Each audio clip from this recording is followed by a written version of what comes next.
Hello students. तो ये है आपका लेक्चर 3 एंड लेक्चर 3 के अंदर हम लोग जो इम्पोर्टेंट टॉपिक है वो ये है कि हम लोग ट्रांसफर ऑफ हीट पढ़ेंगे। अब उससे पहले एक बार क्विक रिवीजन। पहला लेक्चर था आपका हीट के बारे में, ठीक है, हीट एंड टेम्परेचर होता है क्या है। दूसरा लेक्चर था मतलब पहला लेक्चर था हीट और फिर दूसरा लेक्चर था आपका टेम्परेचर के बारे में, जिसके अंदर हमने थर्मोमीटर्स पढ़े और टेम्परेचर के कन्वर्जन पढ़े। और मैंने आपको एक होमवर्क दिया था, आई होप वो आपको आ गया होगा। अगर कोई भी डाउट होगा तो प्लीज पूछ लेना। बहुत सिंपल सी चीज थी वो। आपको मैंने कन्वर्जन दे दिए थे कुछ, Celsius to Fahrenheit, Fahrenheit to Celsius और केल्विन वाले। वो सारी चीजें अभी तक हम पढ़ चुके हैं। अब जो आपका टॉपिक है वो है ट्रांसफर ऑफ हीट। और ट्रांसफर ऑफ हीट में हम लोग ना 3 मेन इंपॉर्टेंट प्रोसेसेस पढ़ने वाले हैं, जो है आपका कंडक्शन, कन्वेक्शन और रेडिएशन। ठीक है, अब ये 3 इंपॉर्टेंट चीज, कौन सी चीज सॉलिड में, कौन सी चीज गैस में और कौन सी चीज नॉर्मली होती है, मतलब रेडिएशन आपका सनलाइट, कंडक्शन आपका नॉर्मल हीट ट्रांसफर जो आपके कुकिंग में होता है और कन्वेक्शन जो आपके एयर के अंदर होता है। ये 3 चीजें अलग अलग ऑब्जेक्ट्स के अंदर होती है और ये 3 चीजें आज हम लोग पढ़ने वाले हैं कि ये होता क्या है। ठीक है, बेसिकली इतना जरूर मैं बता रहा हूं शुरू में, एक हिंट ये है कि ये तीनों चीजों के अंदर ट्रांसफर ऑफ हीट होगा। मतलब एक जगह से हीट क्या होगी, दूसरी जगह पर जाएगी। और कहां से कहां जाएगी? हमेशा hot object to cold object. ये तो आपको पता है क्योंकि हीट ट्रांसफर ही वैसे होती है। तो ये 3 चीजों में ये चीज तो कॉमन ही रहेगी, लेकिन किन ऑब्जेक्ट्स के अंदर ये होता है वो हम लोग आज पढ़ेंगे। ठीक है, तो ट्रांसफर ऑफ हीट से शुरू करते हैं। Heat is an important part of our life. If we fail to consider the effects of heat, disasters can occur. We can make our lives easier and safer by considering the movement of heat in different objects. ठीक है, हम लोग easy बना सकते हैं अपनी life को अगर हमें मूवमेंट ऑफ हीट पता लग जाए। When there is a difference in temperature between 2 objects, the energy that flows between them is called heat energy. अब ये आपको पता है कि जब भी टेम्परेचर गैप होगा 2 ऑब्जेक्ट्स के बीच में, तो जो एनर्जी ट्रांसफर होगा उसके अंदर तो वो हमेशा क्या होता है, हीट एनर्जी का ट्रांसफर होता है। Heat flows from a region of high temperature to the region of low temperature. For example, as the fire burns, a large amount of heat is produced in the air and it gradually spreads warmth. ठीक है, जब भी fire आपकी गर्म मतलब burn होती है तो उससे होता क्या है कि लार्ज अमाउंट ऑफ हीट आपकी क्या हो जाती है, स्प्रेड हो जाती है। आपको पता है अगर आपने वो होली दहन वाले दिन अगर आपने देखा होगा, जब हम लोग जलाते हैं तो बहुत ज्यादा हीट आजू बाजू क्रिएट हो जाती है। ठीक है, large amount of heat is produced in the air and it gradually spreads warm. बहुत ज्यादा वार्म टेम्परेचर हो जाता है। Also heat flows continues till the temperature of both and hot and cold object becomes the same. ये हमने पहली ही class के अंदर देख लिया था कि हीट तब तक फ्लो होता है जब तक आपका टेम्परेचर क्या हो जाए, दोनों ऑब्जेक्ट का जो हॉट और कोल्ड ऑब्जेक्ट है वो क्या आ जाए, नॉर्मल हो जाए, मतलब इक्वल हो जाए। The value lies between the temperature of hot and cold objects. There are 3 ways through which heat is transmitted from one point to another. These are conduction, convection and radiation. ठीक है, तो conduction. Conduction is the process of heat transfer through a medium or material without any movement in them. ठीक है, without any movement आपका जब transfer हो रही है हीट एक जगह से दूसरी जगह पर, उस प्रोसेस को हम लोग कंडक्शन कहते हैं। अब एक बहुत ज्यादा इंपॉर्टेंट चीज क्या है, इट अकर्स इन सॉलिड्स। तो ये आपका सॉलिड के अंदर होता है। It transfers heat from a warmer part of an object to the cooler part of the same object when they come in contact. ठीक है, तो ऑब्वियस सी बात है, जैसे हमने कहा गया था वार्मर से हमेशा कूलर पार्ट में ही जाता है, लेकिन यहां पर एक बहुत इंपॉर्टेंट चीज लिखी है, warmer part of an object to the colder part of the same object that come in contact. ठीक है, तो यहां पर अगर आप देखोगे, अगर एक नॉर्मल स्ट्रक्चरल डायग्राम देख रहे हो, नहीं तो एक बेसिकली अगर एक फ्राइंग पैन है आपके पास, ठीक है, ये पैन है आपका या और यहाँ पर आपका स्टोव है, तो यहाँ पर पहले जो चीज गर्म होगी, पहले तो आपका ऑब्वियसली बेस गर्म होगा और बेस गर्म होने के बाद आपका पूरा का पूरा पैन ही गर्म हो जाता है। तो क्या हुआ, हॉटर पार्ट से कूलर पार्ट कहा गया ऑफ द सेम ऑब्जेक्ट, और सेम ऑब्जेक्ट क्या था आपका, सॉलिड था। तो ये चीज बहुत इंपॉर्टेंट है कंडक्शन के डेफिनेशन में या कंडक्शन के प्रोसेस में। In solids molecules are tightly packed and vibrate at a fix point. ये सारे मॉलिक्यूल्स क्या होते हैं, बिल्कुल इधर टाइटली पैक्ड होते हैं, ठीक है। However as the object is heated its molecules heat up. तो ये जब हीटिंग होती है तो ये हीट अप हो जाते हैं मॉलिक्यूल्स, और मॉलिक्यूल्स क्या होने लग जाते हैं, वाइब्रेट होने लग जाते हैं ऊपर नीचे। As one molecule is heated, it begins to move and shake rapidly. जैसे कि मैंने अभी इधर डायरेक्शन बताई कि एक मॉलिक्यूल हीट होने से वो क्या हो जाता है, ऊपर नीचे क्या घूमने लग जाता है। As it does so, it passes some of its heat energy to other molecules around it. तो जब पहली बार एक मॉलिक्यूल को हीट पहुंची तो वो दूसरी मॉलिक्यूल को भी क्या करता है, हीट भेज देता है। जैसे ही वो हीट भेज देता है तो दूसरे मॉलिक्यूल के पास हीट आ जाती है, वो दूसरे मॉलिक्यूल के पास जब हीट आ जाती है तो वो तीसरे को भेजता है। ये प्रोसेस आपका कंडक्शन का होता है, ठीक है। It passes some of its heat energy to other molecules. Through this process heat is transferred from one molecule to another until they become hot. तो सबके सब जब हॉट बन जाते हैं तब तक ये हीट ट्रांसफर चलता रहता है। अब कंडीशंस क्या है कंडक्शन के लिए, the two bodies should be in a solid state. आपका सॉलिड स्टेट होना चाहिए, two bodies should be in contact, ठीक है, दोनों कॉन्टैक्ट होने चाहिए। अगर कॉन्टैक्ट नहीं है तो कंडक्शन नहीं होगा। Their temperature should be different, obviously, नहीं तो हीट फ्लो कैसे होगी। तो activity 6, to observe the effect of heat on nails stuck to a metal rod. Materials required: a metal rod with stand, wax, iron nails and a candle. Procedure: take an iron rod, fix some light nails on the rod using wax, fix one end of the rod to an iron stand and heat the rod from the other end. Observe and record the order in which the nails fall off. ठीक है, अब होता क्या है इसके अंदर, आप जब ऑब्जर्वेशन देखोगे तो जब आप ये हीट करते हो पहले ये इंटैक्ट रहते हैं नेल्स, और जैसे जैसे आप हीट करते हो तो ये नेल्स क्या हो जाते हैं, लूज कर देते हैं कॉन्टैक्ट। अब क्या ये पढ़ते हैं, after some time we will observe that the nail closer to the heating end fell first, followed by the succeeding nails to show that the conduction of heat takes place from hot to cold end. The heat from the flame is traveling from one end to another. तो heat यहां से कहां तक जा रही है, आपके यहां तक जा रही है। तो इसलिए जैसे जैसे हम लोग हीट करते हैं वैसे वैसे पहला, दूसरा, तीसरा नेल क्या हो जाता है, गिर जाता है, क्योंकि कॉन्टैक्ट लूज हो जाता है, ठीक है। बस इतनी सी बात है और कुछ नहीं है। तो यहां से एक चीज पता लग गई कि वन एंड से दूसरे एंड तक ही हीट ट्रांसफर होता है, और ये प्रोसेस आपका क्या हो गया, कंडक्शन हो गया। अब conductors and insulators, all materials do not conduct heat equally. Depending upon the ability to conduct heat, substances can be classified as conductors or insulators. ये वर्ड आपने शायद नॉर्मल लाइफ पे भी सुना होगा कि कुछ होते हैं कंडक्टर्स, कुछ होते हैं इंसुलेटर्स। बेसिकली होता क्या है कि कंडक्टर्स कैन कंडक्ट हीट, मतलब ये लोग हीट को पास थ्रू करने देते हैं, whereas insulators does not. ठीक है, तो यहां पर देखते हैं, materials that allow heat to be transferred easily through them, they are called as conductors. Most of the metals are good conductors of heat. Due to this reason, they are used for making cooking utensils or heating rods and so on. तो आप देख सकते हो आपके जो pans vans बनते हैं, जो कढ़ाइयां बनती है, वो मेटल से बनती है। क्यों? क्योंकि हीट ट्रांसफर बहुत जल्दी होता है, और अगर हीट ट्रांसफर हो गया, क्योंकि ये कंडक्टर्स है, हीट ट्रांसफर हो गया तो इससे क्या होगा, आपकी सब्जियां अच्छे से बन जाएगी, आपका खाना अच्छे से बनेगा। नेक्स्ट चीज, insulators, materials that do not allow heat to transfer to them are called insulators. Plastic, wood, glass, rubber, cloth, etc. These materials are called bad conductors of heat. और इसलिए शायद आपको पता होगा कि जहां पर भी कंडक्टर होता है, जैसे कि अगर हम यूटेंसिल की बात करें तो उसका जो ये एंड है जहां से हमें पकड़ना होता है वो हमेशा प्लास्टिक का बना होता है। क्यों? सो दैट वो गर्म ना हो और हमें बिल्कुल एकदम से झटका ना लगे कुछ गर्म पकड़ने के लिए।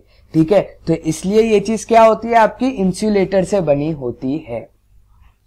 M to observe the rate of heat transfer in different materials, a metal tray, water and 5 rods made up of wood, glass, iron, brass and copper and wax. Procedure: take a metal trough and 5 rods, coat the rods of different materials such as wood, glass, copper, brass and iron with wax. Place these rods into a rubber bung and insert them into a slide of the metal trough. Now pour hot water into the trough. ठीक है, after some time the wax on the copper rod melts the fastest, followed by brass, iron, glass and finally wood. Conclusion: this shows that copper is the best conductor of heat. ठीक है, and would is the worst conductor of heat amongst the 5 material. तो ये basically एक example है कि उन्होंने wax डाल करके उसको अंदर डाल दिया पानी के अंदर, और फिर हीट ट्रांसफर जिसके अंदर सबसे पहले होगा ऑब्वियसली वैक्स उसके अंदर पहले मेल्ट हो जाएगी, बाकी में देर से हुई। तो कॉपर क्योंकि आपका कंडक्टर है तो इसलिए उसमें पहले। Both conductors and insulators are useful to us depending upon our needs. For example, cooking utensils are made up of metals which are good conductors of heat. The metals used to make these are copper, iron, brass, steel and aluminium. The handles of metal and some utensils are made up of insulators such as wood, plastic or ebonite. Insulated handles help us holding the utensils easily.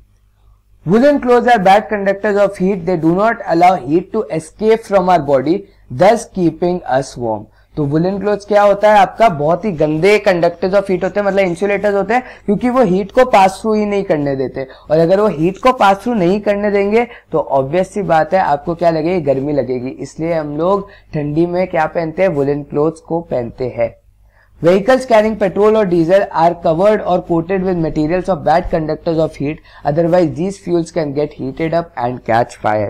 तो इसलिए जो plating होती है या जो बाहर का आपका पूरा का पूरा कवरिंग होता है या जो टैंक्स बनते हैं वो इंसुलेटेड मटेरियल्स के बनते हैं, सो दैट हीट ट्रांसफर ना हो, क्योंकि अगर हीट ट्रांसफर हो गई तो बहुत बड़ी प्रॉब्लम हो सकती है।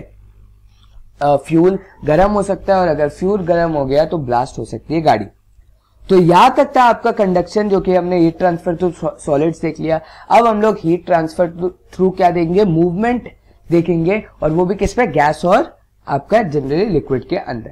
तो कन्वेक्शन बढ़ते हैं। Convection is the transfer of heat from one place to another by movement of fluids. अब फ्लूइड्स के अंदर क्या होता है, आपके लिक्विड एंड गैसेस दोनों होते हैं, ठीक है।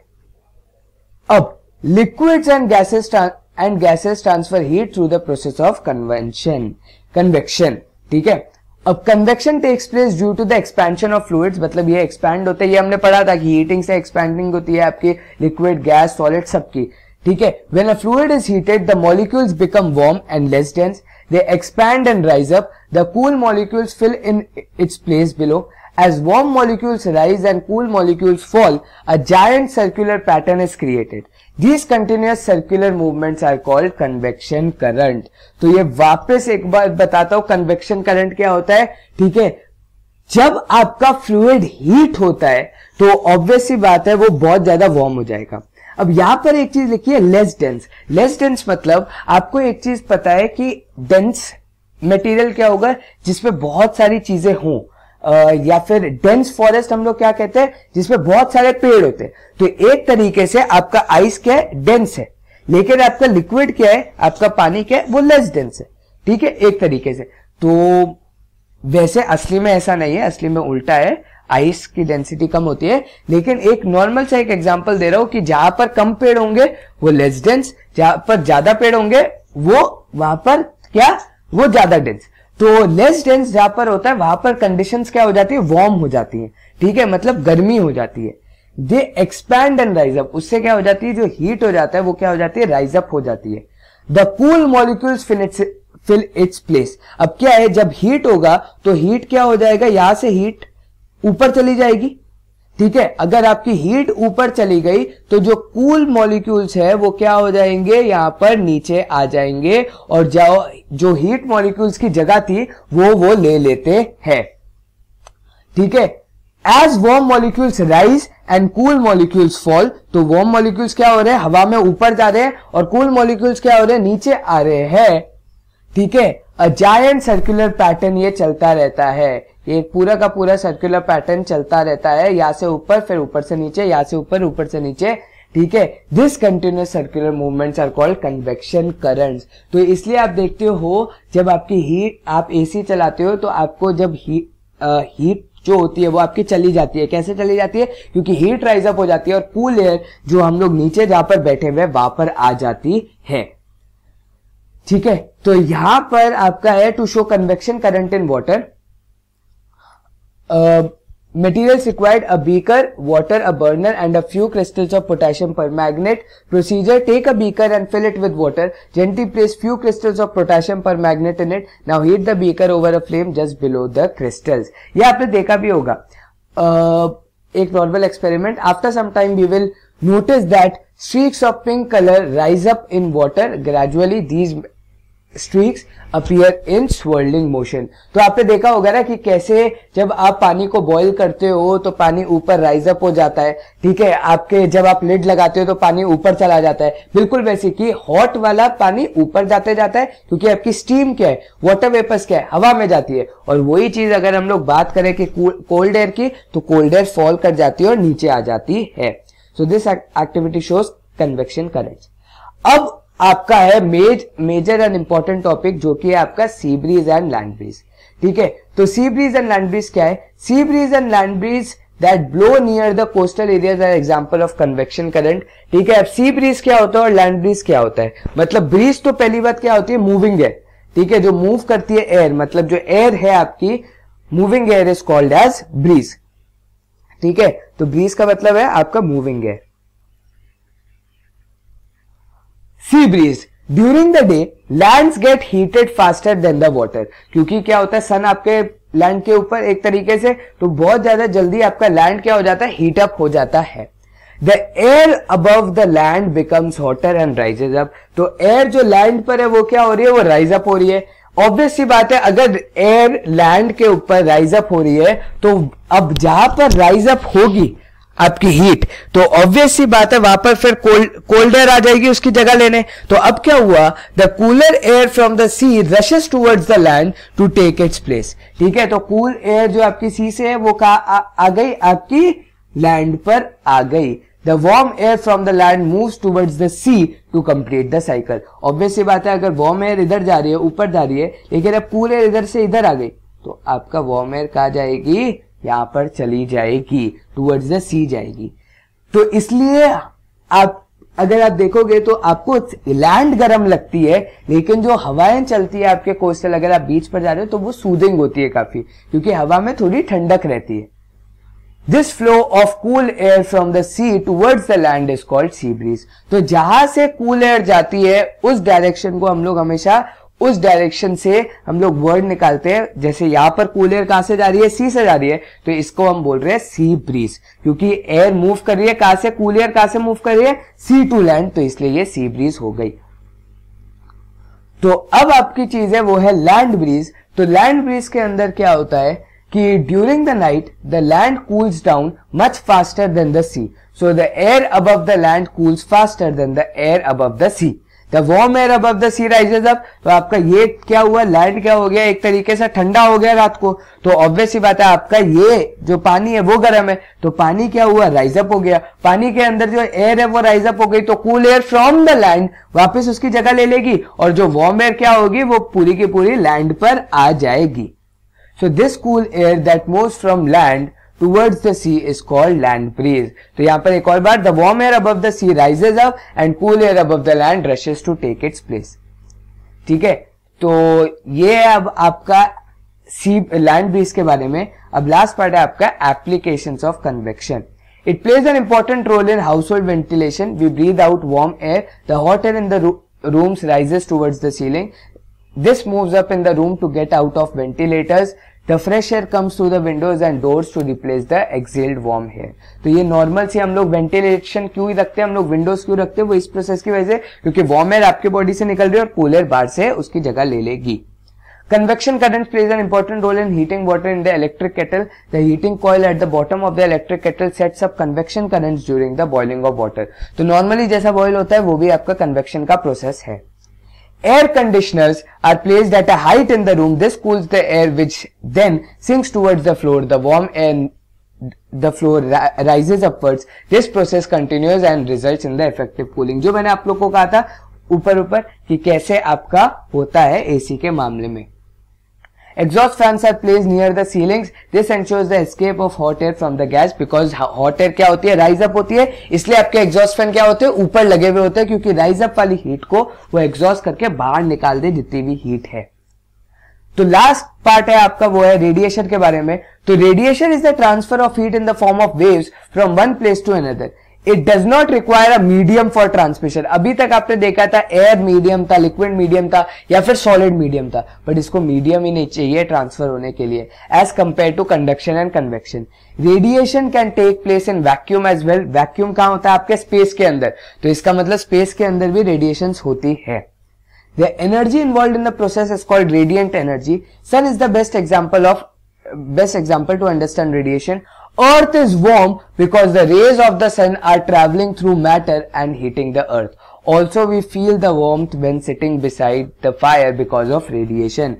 तो जो रेडिएशन हो रहा है वो बेसिकली सन की वजह से, अगर हम लोग देखें तो सन की वजह से हमारा जो अर्थ है वो क्या है? काफी वार्मथ है। तो क्योंकि वो काफी वार्म है इसलिए ये प्रोसेस आपका क्या है? रेडिएशन, क्योंकि इसको कोई मीडियम नहीं था ट्रांसफर का, वो वहां से 1.5-2-3 लाख किलोमीटर दूर वो सेटअप है और वो फिर वहां से आपकी हीट आ रही है।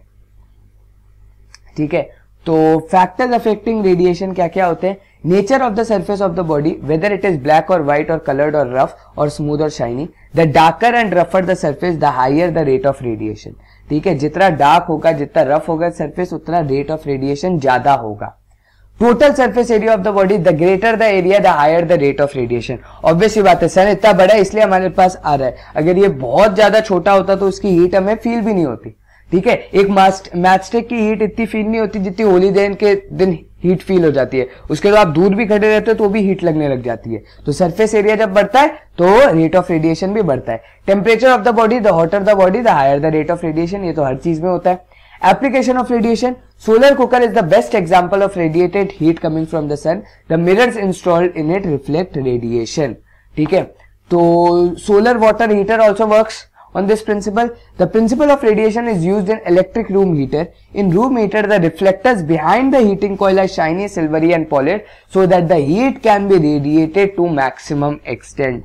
तो अगर वो shiny silver होते हैं तो maximum extent तक आपकी क्या हो जाती है? heat given out हो जाती है, मतलब बाहर निकल जाती है। White or light color clothes are preferred during summer. Dark color clothes are preferred during winters. This is because light colors are poor absorbers of heat and dark colors are good absorbers of heat. In cold and hilly areas, the outer walls and roofs are usually painted dark to keep the house warm. क्योंकि आपका black color ज्यादा आपको गर्मी देता है। To show that dark colors are better absorber, 2 500 ml conical flasks paint, इनको paint कर दो आप। ठीक है, procedure, take 2 500, mark the flask as A and B, paint flask A with black, B with silver, fill both the flask with equal volume of water, close both the flasks tightly using 1 bore cork fitted with thermometer, place the flask in bright sunlight at same place, record the temperature of both the flasks.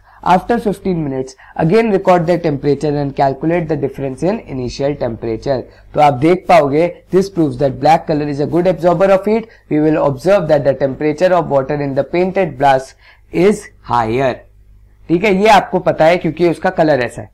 ठीक है, अब आपका है थर्मोफ्लास्क, thermos flask. Thermos flask ये वही flask है जिसके अंदर हम लोग चाय लेके जाते हैं। सपोज करो आपको कहीं लेके जानी होती है चाय, तो वो गर्म रहे बहुत देर तक, वो आप थर्मस फ्लास्क पे करते हो। अब थर्मस फ्लास्क के अंदर क्या होता है ऐसा, वो हम लोग पढ़ेंगे।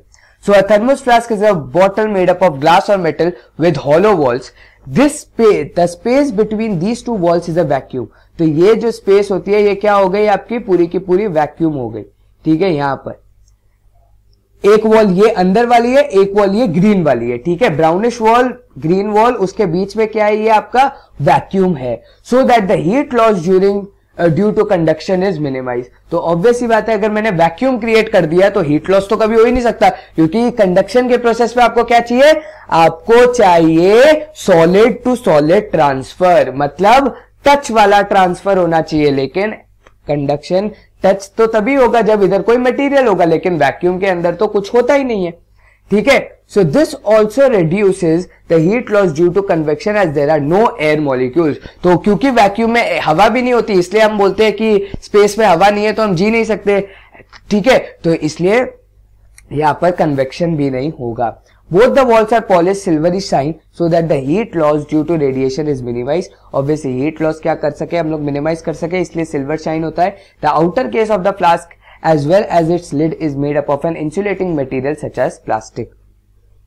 तो ये प्लास्टिक है और ये प्लास्टिक है, so that आपका ये इंसुलेटर है, हीट ट्रांसफर ना हो। A thermos flask is a household item that maintains the temperature of the substance in it. It keeps the hot things hot and cold things cold for a long time. This is achieved by the minimizing the exchange of heat between the substance kept in the flask. It maintains the temperature of its content due to the following reason. Heat loss by conduction is reduced. ठीक है, क्योंकि insulated है हर चीज. Heat loss by convection is reduce to the vacuum created between the double walls, क्योंकि vacuum है यहाँ पर तो एयर ही नहीं है. और radiation is minimize due to shiny silvery sulphate on the inner walls of the container. तो ये आपका पूरा का पूरा प्रोसेस है जिससे थर्मल फ्लास्क चलता है कि सिल्वर वॉल्स हो गई, वैक्यूम हो गया, ट्रांसफर नहीं है, टच ट्रांसफर नहीं है, मतलब कंडक्शन नहीं है, कन्वेक्शन नहीं है, और रेडिएशन को भी मिनिमाइज कर दिया by using shiny walls.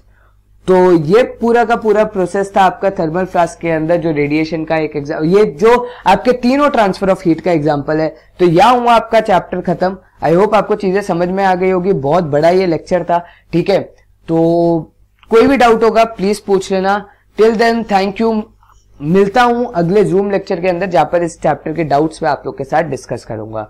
Thank you guys for watching. Meet you in the next lecture.